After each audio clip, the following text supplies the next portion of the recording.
Am I the asshole for telling my daughter-in-law she is not the queen of this house? I am a 58-year-old woman, and I have a son, Jake, who is 30 years old. He married his wife, Emily, who is 28 years old, 2 years ago. From the beginning, I have tried to be welcoming. I raised Jake on my own after his father left, and we have a very close bond. Maybe that is the issue. Because ever since Emily came into the picture, I feel like I have been slowly pushed aside. Emily has this way of acting like she is in charge of everything. She and Jake bought a house 6 months ago, but they invited me to stay with them for a little while my own home was being renovated. I thought, great. This will be a good bonding experience. Oh, how wrong I was. From day one, Emily had rules for me. No cleaning. She said she likes things done her way. No giving Jake unsolicited advice. I raised him. I think I know what is best. No reorganizing things, even when I was just trying to be helpful. It all came to a head last weekend. We were having dinner, and Emily made this fancy pasta dish. It was fine. But I casually mentioned that Jake always loved my homemade lasagna, and maybe I could make it tomorrow. Before Jake could say anything, Emily said, "Oh, we do not need you to cook. We have a system." Excuse me? I looked at Jake, expecting him to defend me. But he just looked uncomfortable. So, I said, "Emily, I am a guest in this house, not a servant. But maybe you need a reminder that you are not the queen of it either." She got so offended. She got up from the table and went to their bedroom. Jake told me that I should apologize because I hurt her feelings. I said I would if she apologized first. She has not spoken to me since.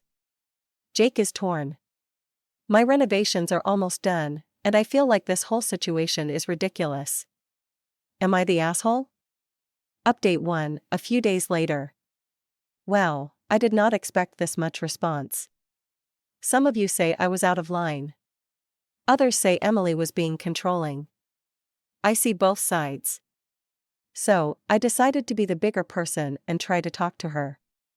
I knocked on her office door and said, "Emily, can we clear the air?" She sighed and let me in. I told her that I felt disrespected and pushed out of Jake's life. She told me that she felt like I was trying to control her household and undermine her. Then she hit me with this: Jake is not a little boy anymore. He does not need you making decisions for him. That stung. Because I was not trying to control him. I was trying to stay connected. I told her, "I get that. But you need to understand that I am family too. And family does not exclude people." She just said, "Respect goes both ways," and walked off. Jake later told me Emily was really upset and cried after our talk. I do not know if that makes me feel guilty or more frustrated. Update 2, a week later. Well, things took a turn. My renovations finished, and I started packing to move back home. Jake seemed sad to see me go. But Emily? She helped me pack. Not a word. Just moving boxes. Then, on my last night there, she said, "Jake and I are planning to start a family soon. And I want to make something clear. We will set the boundaries.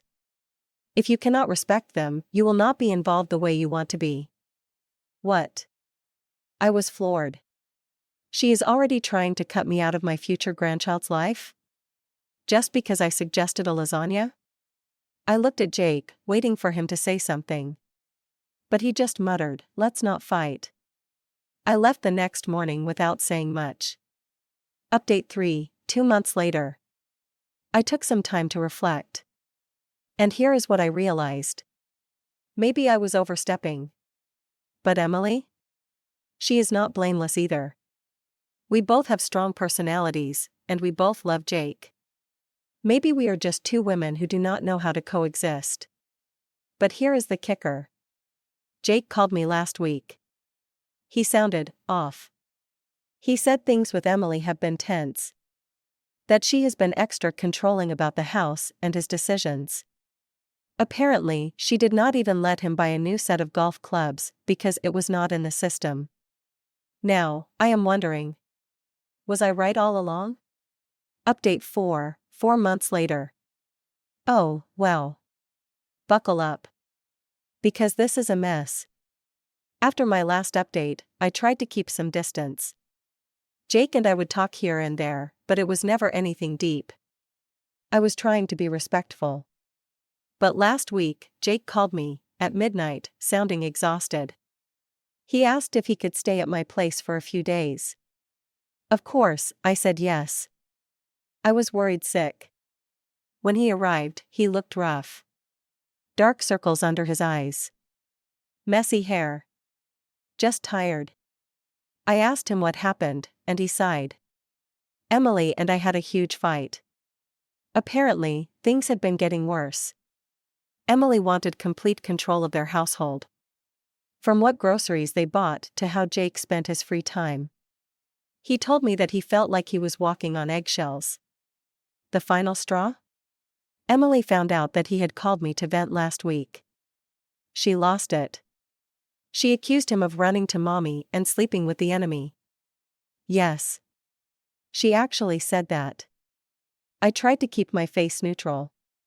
But inside, I was screaming. Jake told me he did not know what to do. He loved Emily.